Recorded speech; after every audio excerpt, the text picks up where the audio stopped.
고통보다 더 큰 하나님의 은혜라는 제목으로 말씀을 전하도록 하겠습니다. 사랑하는 여러분, 우리가 이 세상을 살아가면서 이 고통과 고난에서 자유로운 사람이 단 한 사람도 없다는 것을 잘 알고 있습니다. 시시각각 찾아오는 이 고난과 고통 때문에 아주 힘들어하고 어려워하는 사람들이 너무나 많이 있습니다. 아담과 하와가 범죄하고 난 뒤에 끊임없이 찾아오는 것이 고통과 고난이죠. 죄로 인하여서 발생되어지는 이 고난과 고통이 계속 우리에게 닥쳐오고 있습니다.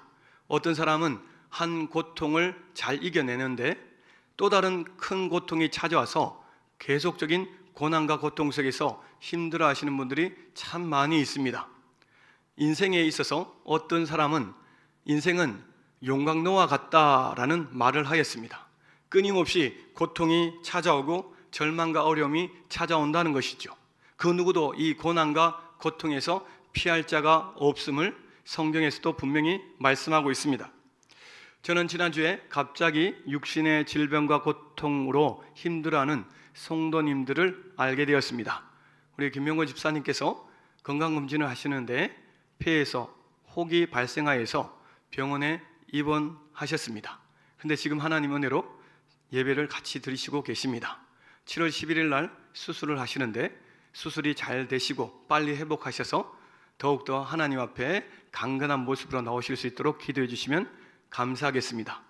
그리고 서봉균 성도님의 아버지께서 치매가 걸리셨다는 소식을 듣게 되었습니다.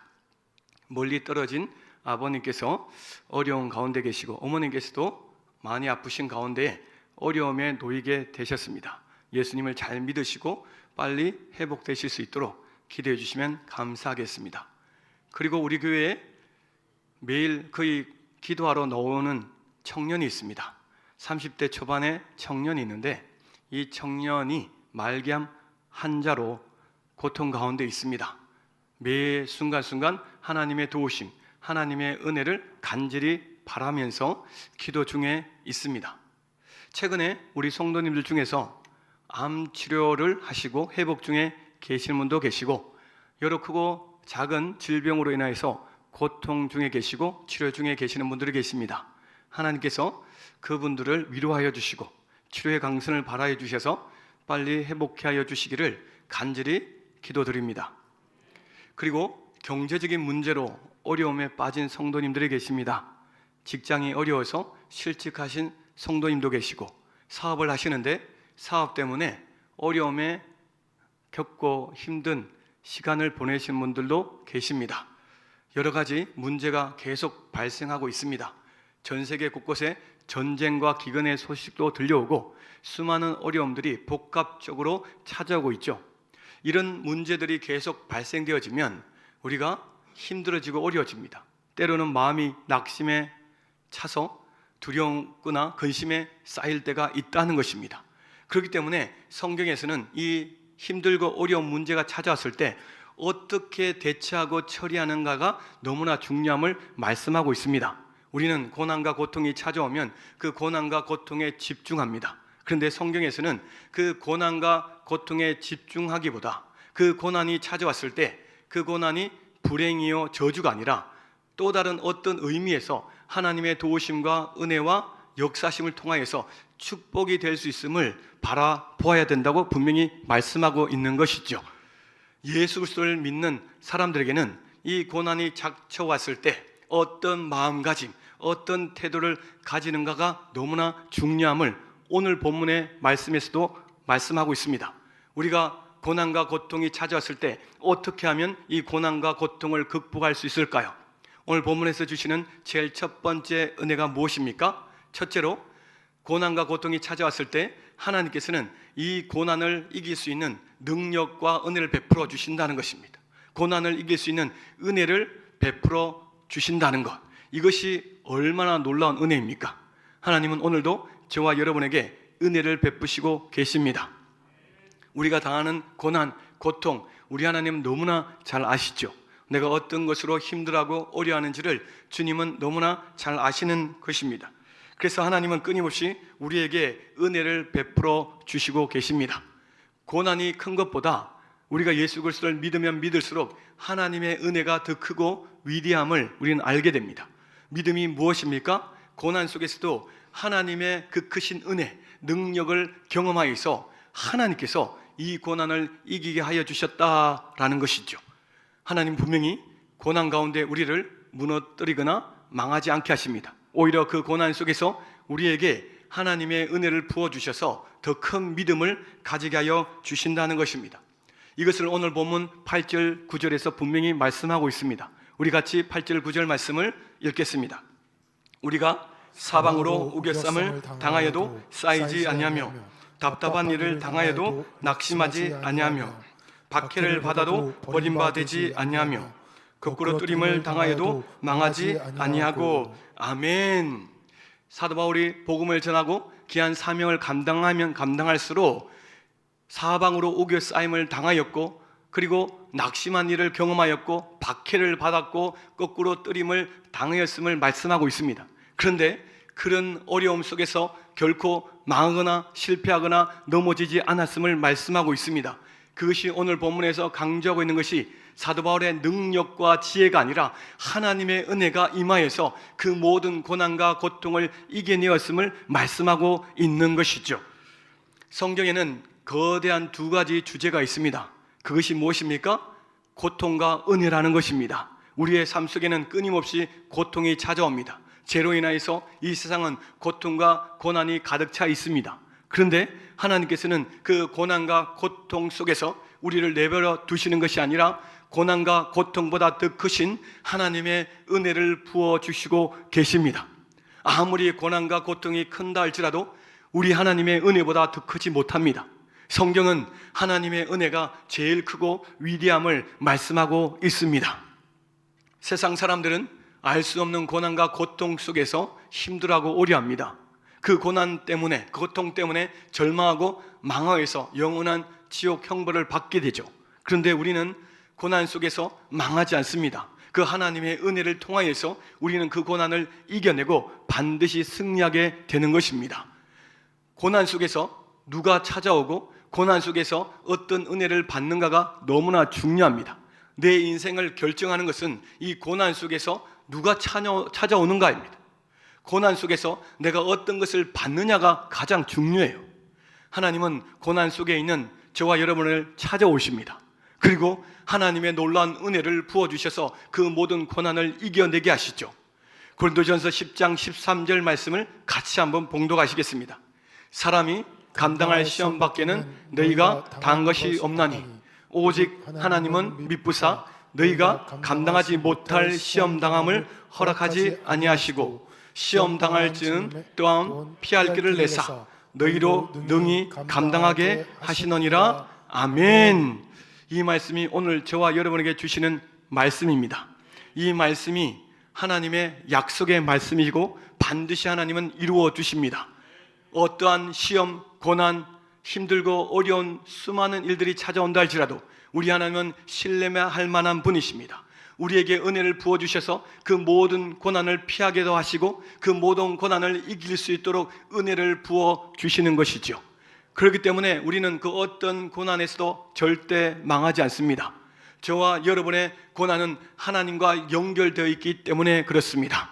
하나님께서 우리에게 이 고난을 이길 수 있도록 은혜를 계속 부어주시기 때문에 우리는 오늘도 이 고난 가운데서 하나님의 은혜를 구하며 나오게 된 것입니다. 필립 얀시라는 분이 계십니다. 놀라운 하나님의 은혜를 쓴 책의 저자이죠. 놀라운 하나님의 은혜에서 그가 밝힌 것은 무엇입니까? 이 하나님의 은혜는 담이 없다는 것이죠. 이 세상 모든 고난과 어려움을 능히 이겨낼 수 있기에 이 은혜를 구하고 누리는 사람은 결국에는 고난을 이기고 하나님의 은혜를 통하여서 영원한 하나님 나라에 들어간다는 것입니다. 사도 바울의 서신서는 너무나 많이 있죠. 그런데 그 서신서의 대부분 주제가 무엇입니까? 바로 하나님의 은혜라는 것입니다. 나 같은 자가 어떻게 하나님의 은혜를 받아서 사도가 되었고 복음을 전하였고 교회를 세우고 수많은 사람들에게 하나님의 능력을 나타내었는가? 이것은 절대적인 하나님의 은혜가 임하였기 때문이다 라고 분명히 말을 하고 있습니다. 교회를 박해하였고 예수 믿는 사람을 고통받게 했고 예수 믿는 사람을 잡아서 감옥에 가두고 죽이는 일에 앞장섰던 이 사람이 어떻게 해서 복음을 전하고 교회를 세우고 하나님께 귀하게 쓰임받게 되었습니까? 사도 바울의 고백은 바로 하나님의 은혜라는 것이죠. 사랑 여러분, 제가 어렸을 때 본 만화 영화가 있습니다. 뽀빠이라는 영화인데요, 만화 TV에서 보게 되었을 때 이 뽀빠이의 여주인공은 올리브입니다. 이 올리브는 브루터스 악당에게 잡히거나 힘들고 어려운 일을 당하게 됩니다. 그러면 올리브가 뭘 합니까? 뽀빠이! 뽀빠이라고 크게 외칩니다. 뽀빠이라고 크게 외치면 뽀빠이가 어떻게 됩니까? 그 올리브 소리는 어느 곳에 있어도 올리브 소리는 다 들어요. 그래서 뽀빠이가 나타나서 시금치 하나를 딱 먹고 나면 어떻게 됩니까? 그렇게 힘센 악당들이 순식간에 다 도망가고 순식간에 망합니다. 쫓겨납니다. 올리브를 살려내고 기쁘게 딱 지내죠. 사랑 여러분, 우리 하나님은 뽀빠이보다 더 위대하신 분이십니다. 더 능력의 하나님이십니다. 힘들고 어려우면 우리는 어떻게 해야 됩니까? 주여! 하나님께 부르짖어 기도하셔야 돼요. 내가 도저히 감당할 수 없는 고통과 고난이 찾아왔습니까? 주님의 이름을 부르셔야 할 때입니다. 주님을 부르시게 되면 주님은 반드시 찾아오십니다. 그 고난 속에 내버려 두지 아니하십니다. 우리의 자녀가 힘들고 어려우면 부모는 두 손 다 긋고 그리고 열심히 그 아이의 고통과 문제를 해결해 주기 위해서 최선을 다하지 않습니까? 우리 하나님은 더 놀라운 분이십니다. 우리의 고통, 아픔, 우리 하나님은 다 알고 계십니다. 오늘 본문의 말씀에도 보면 예수 그리스도의 죽으심, 십자가에 대한 말씀이 나오고 있습니다. 모든 고난과 고통을 당하신 그분은 우리의 고통과 고난을 능히 이기게 하시기 위해서 십자가의 죽으심을 당하셨습니다. 그 하나님이 우리와 함께 하시는 것이죠. 사실 오늘 본문에서 한 가지 주제가 더 있습니다. 그것은 하나님께서 우리의 고난과 고통을 해결해 주실 때 내가 왜 이 고난과 고통을 당했는지 이해를 시켜주시기보다는 오히려 하나님의 특별하신 방법을 통하여서 그 고난을 건져주신다는 거예요. 이해가 문제가 아니라 하나님께 부르짖어 기도하면 하나님께서 먼저 고쳐주시고 회복시켜주시고 살려주셨다가 왜 내가 그런 고난과 고통을 당하게 됐는지 알게 해주세요. 이 땅에서 다 알지 못하면 천국에 들어가면 내가 왜 그 고난을, 고통을, 어려움을 당했는지 우리 주님은 다 알게 하여 주신다는 것입니다. 이것이 바로 은혜이죠. 사랑하는 여러분, 수많은 사람들은 이 세상에 고난과 고통을 당할 때 인과응보의 법칙에 너무나 사로잡혀 있습니다. 인과응보의 법칙이 무엇입니까? 심으면 심는 대로 난다는 것이죠. 내가 열심히 공부를 잘하고 내가 열심히 노력해서 상을 타면 칭찬을 받고 격려를 받고 힘을 얻습니다. 그런데 내가 범죄를 하거나 나쁜 짓을 하게 되면 심판을 받고 하나님의 벌을 받는다라는 것이죠. 어떤 경우는 맞지만 어떤 경우는 제대로 맞지가 않아요. 다 맞지 않습니다. 성경의 예를 들어보면 욥이라는 사람은 하나님을 너무나 잘 믿고 섬겼습니다. 의인이었습니다. 그런데 갑자기 하루아침에 자녀가 다 죽습니다. 갑자기 가축이 다 죽습니다. 종들도 죽고 가지고 있는 모든 것을 다 잃어버리게 되죠. 특히 아내까지 와서 하나님을 저주하고 죽으라고, 자살하라고까지도 얘기합니다. 너무나 큰 고난과 고통을 받았습니다. 이것이 욥의 죄로 인한 것입니까? 하나님께서 욥에게 더 큰 은혜와 복을 주시기 위해서 하나님께서 허락하여 주셨음을 알게 되죠. 하나님의 역사하심은 우리가 다 이해할 수가 없습니다. 우리가 다 하나님의 역사를 이해하게 되면 우리가 하나님과 똑같이 된다는 것입니다. 하나님은 나중에 천국에 가서 우리가 영화의 몸으로 변화됐을 때 주님은 하나씩 다 알게 하여 주시죠. 사랑하는 여러분, 어떤 사람은 이렇게도 얘기합니다. 내가 매를 맞을 때 맞는 이유라도 제대로 알면 내가 맞고 고난을 견뎌내겠지만 매를 맞는 이유를 몰라서 너무나 힘들다는 거예요. 그래서 어떤 사람은 이렇게 외치죠. 하나님, 왜 안 도와주십니까? 내가 왜 이런 고난과 고통을 당해야 됩니까? 왜 내가 이런 육신의 아픔, 괴로움을 당해야 되고 이런 문제 때문에 괴로워야 됩니까? 하나님은 어디 계십니까? 하나님은 왜 안 도와주십니까? 라고 얘기한다는 것입니다. 그런 상황 속에서도 하나님은 침묵하실 때가 있으십니다. 예수님께서도 십자가에 못 박히실 때 하나님의 이름을 부르셨죠. 엘리 엘리 라바 사노악다니, 하나님을 불렀을 때 하나님은 침묵하셨습니다. 그 예수 그리스도의 십자가의 죽으심을 통하여 저와 여러분 온 인류의 죄를 다 사하여 주시고 구원하여 주시기 위해서 주님은 침묵하신 것이었습니다. 하나님께서는 때로는 침묵하실 때도 있으시지만, 그러나 그 침묵은 하나님의 은혜를 계속 공급하고 계심을 우리는 분명히 알고 있습니다. 하나님은 끊임없이 은혜를 부어주셔서 그 문제를 해결해 주시는 분이십니다.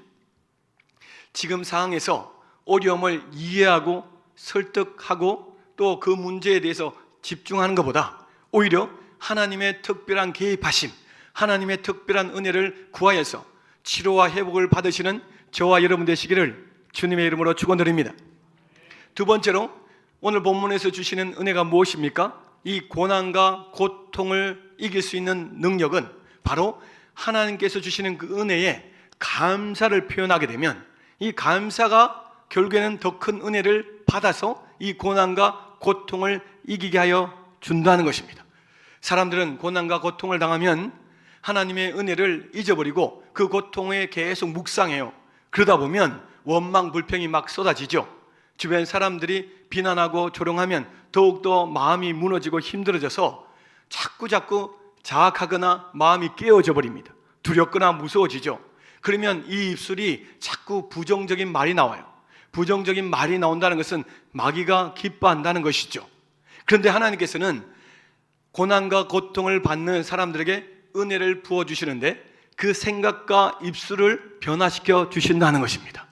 부정적인 말들이 계속적으로 믿음의 말, 감사의 말로 계속 바뀌게 된다는 것입니다. 하나님께서 우리를 치료하시고 회복시키실 때 먼저 말, 생각을 변화시켜 주신다는 것입니다. 이것이 정말 큰 은혜예요. 하나님께서 우리의 생각, 말, 행동을 계속 바꾸어 주셔서 하나님의 놀라운 능력을 경험하게 하여 주신다는 것입니다. 사랑하는 여러분, 오늘 본문에서 고난과 고통이 찾아왔을 때 우리는 어떤 말을 하고 어떻게 행동해야 된다고 말씀하고 있습니까? 우리 14절, 15절 말씀을 같이 봉독하십니다. 주 예수를 다시 살리신 이가 예수와 함께 우리도 다시 살리사 너희와 함께 그 앞에 서게 하실 줄을 아노라. 이는 모든 것이 너희를 위함이니 많은 사람의 감사로 말미암아 은혜가 더하여 넘쳐서 하나님께 영광을 돌리게 하려 함이라. 아멘. 여기서 중요한 말씀이 있습니다. 우리를 다시 살리사, 우리를 다시 살리사. 하나님은 우리를 다시 살리시는 분이십니다. 우리가 고난과 고통에 빠져서 힘들고 어려울 때 주님은 우리를 다시 회복시켜 주십니다. 치료해 주시고 우리에게 굳건한 믿음을 주시는 분이시죠. 죄악과 허물에 빠졌던 우리를 예수 믿게 하여 주시고 다시 살려 주셨습니다. 어떤 고난과 고통 속에 빠져서 절망하고 있을 때도 주님은 다시 예수를 살리신 것처럼 우리를 다시 살려내십니다. 예수님께서 죽음 가운데 그 십자가의 고통과 괴로움 가운데서 부활하셨습니다. 이겨내셨습니다. 주님의 이겨내심, 주님의 다시 살아나심이 저와 여러분에게 계속 임하고 있습니다. 이것이 은혜라는 것이죠. 결코 우리는 그 어떤 것으로도 망하지 않습니다. 무너지지 않습니다. 하나님이 우리를 다시 살리시기 때문에 그렇습니다. 다시 살려내셨기 때문에 그렇습니다. 하나님의 은혜가 얼마나 크고 놀랍습니까? 그 어떤 것보다도 우리를 다시 살리시는 그 하나님의 은혜, 그 은혜는 계속 임하고 있는 것이죠. 사랑하는 여러분, 우리에게 고통이 찾아오면 고통의 연주가 시작됩니다. 고통의 어두운 음악이 계속 흐르죠. 그런데 고통의 음악이 크면 클수록 은혜의 음악이 더 크게 연주가 된다는 사실을 기억하시기 바랍니다. 아무리 고난과 고통이 찾아와도 하나님의 은혜의 연주가 계속 시작되면 그 모든 고통을 다 뛰어넘게 하신다는 것이죠. 이 하나님의 은혜가 오늘도 임하고 있습니다. 이 말씀을 붙잡으셔야 됩니다. 주님이 나를 다시 회복시키시고 다시 일어나게 하시고 주님께서 다시 믿음 가운데 살아가게 하신다. 건강하게 해주신다. 이것이 바로 하나님의 말씀입니다. 사도 바울은 고린도전서 15장 31절에 나는 날마다 죽노라. 나는 날마다 죽습니다 라고 얘기합니다. 이 세상 가운데 살아가는 동안 수많은 죄악과 허물이 있지만 나는 예수 그리스도를 위해서 나의 정욕과 나의 모든 것을 다 내어놓고 주님을 위해서 살겠습니다. 그래서 난 날마다 죽습니다 라고 얘기합니다. 그런데 갈라디아서 2장 20절 말씀에 내가 이제 사는 것은 나를 사랑하사 나를 위해서 자기 자신을 버리신 하나님의 아들 예수 그리스도를 위해서 산다라고 고백합니다. 주님께서 계속 사도 바울을 살리십니다. 예수 그리스도 안에서 살게 하여 주신다는 것입니다. 우리가 예수 안에서 살면 됩니다. 예수 안에서 살면 일어날 줄 믿으시기 바랍니다. 내 인생의 문제는 고통의 크기가 아니라 은혜의 크기에 따라서 결정되어지는 것입니다.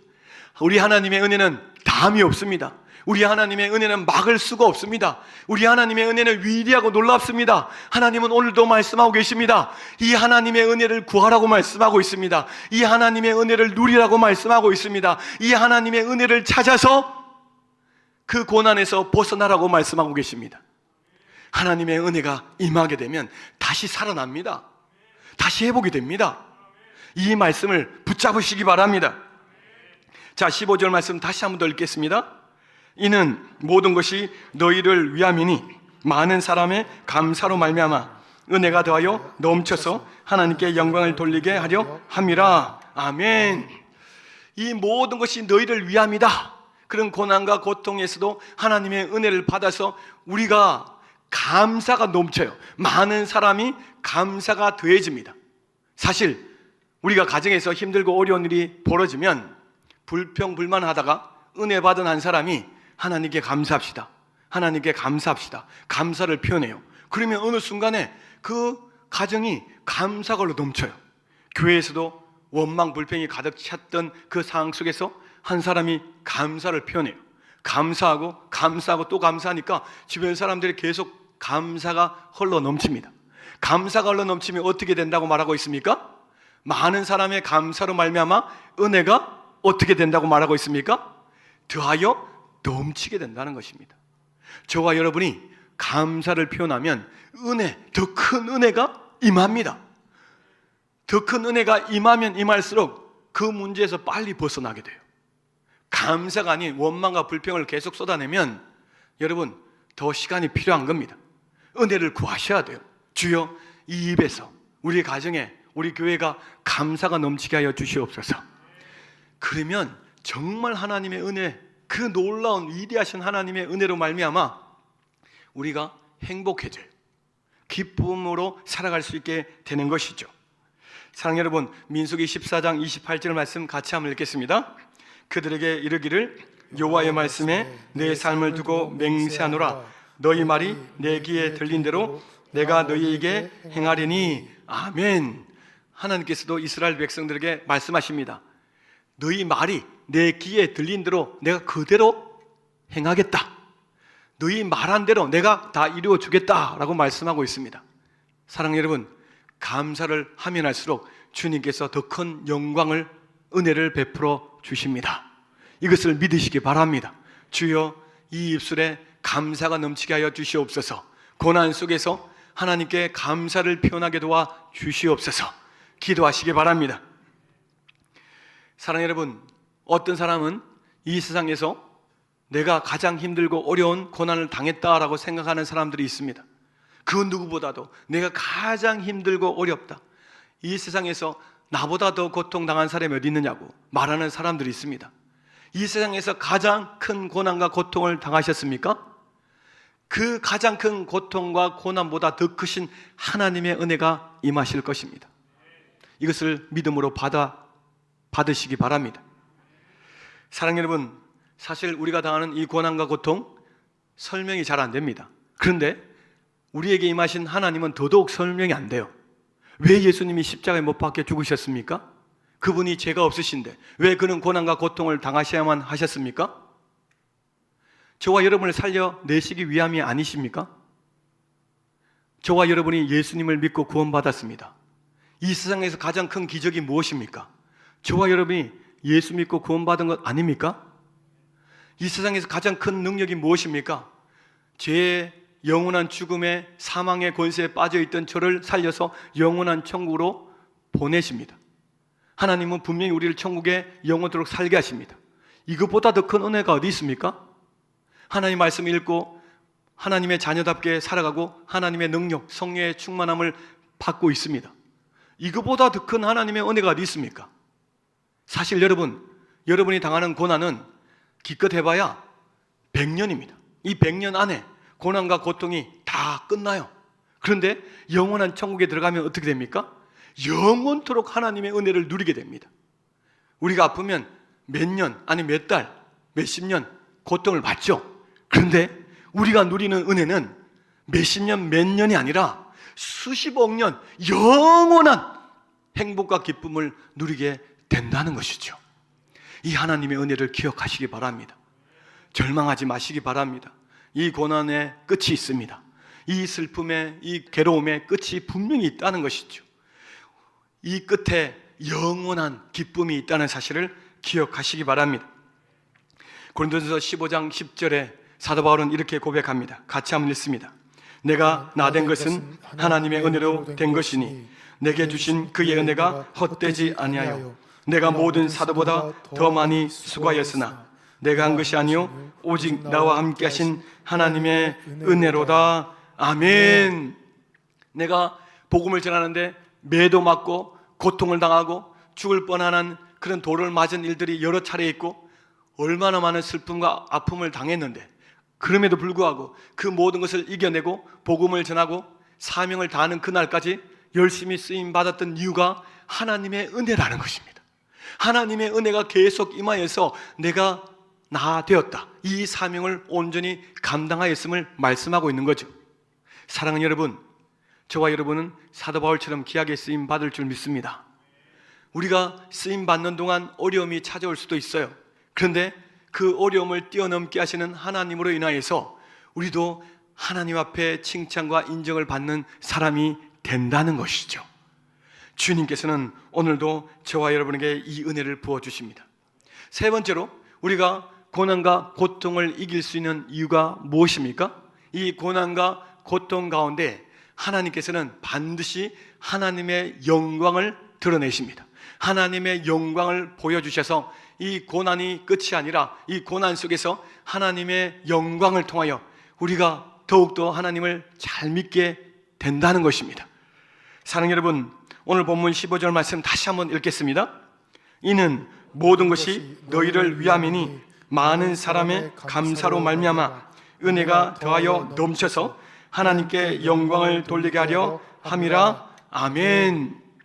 사도 바울은 자기 인생의 삶이 궁극적인 목적이 하나님께 영광을 돌리는 삶이었습니다.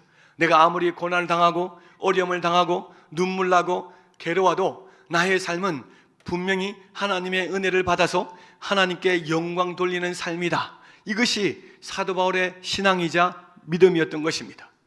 주님 보시기에 정말 하나님을 위해서 잘 살기 위해서 말씀대로 살아가기 위해서 몸부림치고 나아갈 때 주님은 더 큰 은혜를 부어주시는 것이죠.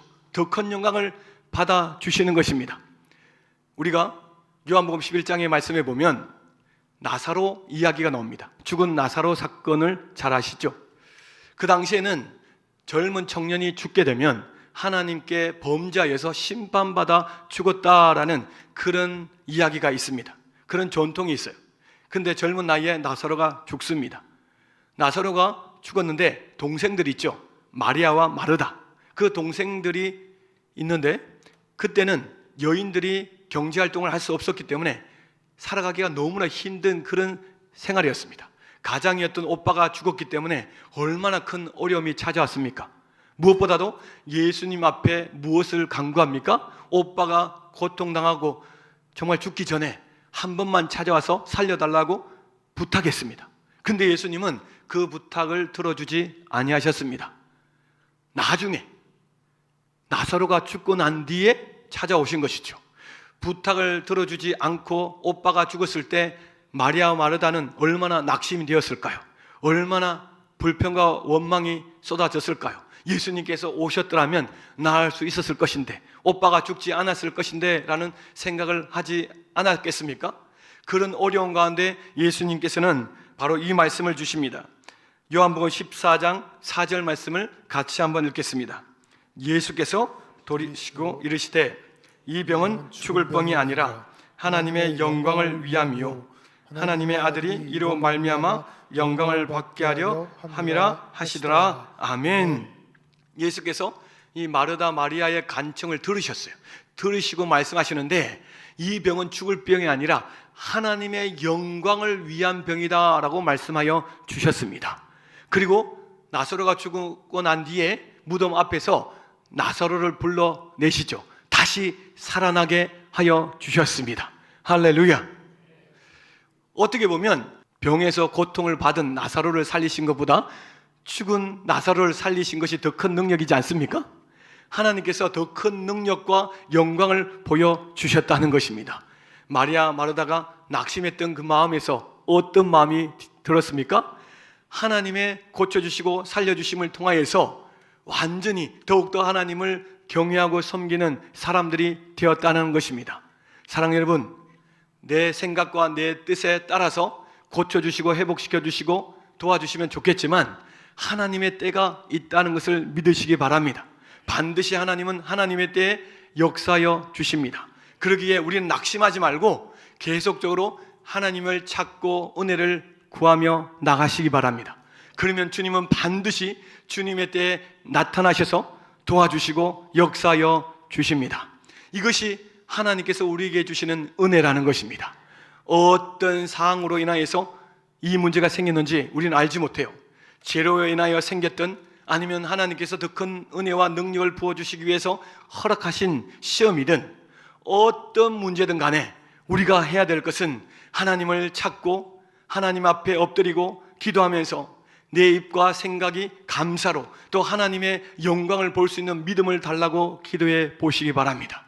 그러면 주님께서 주님의 때에 다시 살리십니다. 말씀을 맺습니다. 사랑하는 여러분, 하나님은 우리의 고난과 고통을 너무나 잘 아십니다. 결코 우리의 고난과 고통에서 멀리 떨어져 계시는 분이 아니라 가까이 계셔서 하나님의 은혜와 능력을 부어주시기를 원하십니다. 그래야해서 우리에게 큰 믿음을 주시기를 원하시죠. 하나님께서 찾아오시면 내 문제는 해결되는구나, 하나님의 은혜를 받으면 내가 이 고난에서 망하지 않고 쓰러지지 않고 일어설 수 있구나, 하나님께서 이 문제에 개입하시면 주의 영광을 볼 수 있구나, 이것을 여러분 분명히 알게 하여 주십니다. 영원한 천국을 사모하시는 저와 여러분 되시기를 주님의 이름으로 축원드립니다. 반드시 이 고난을 이기게 하여 주십니다.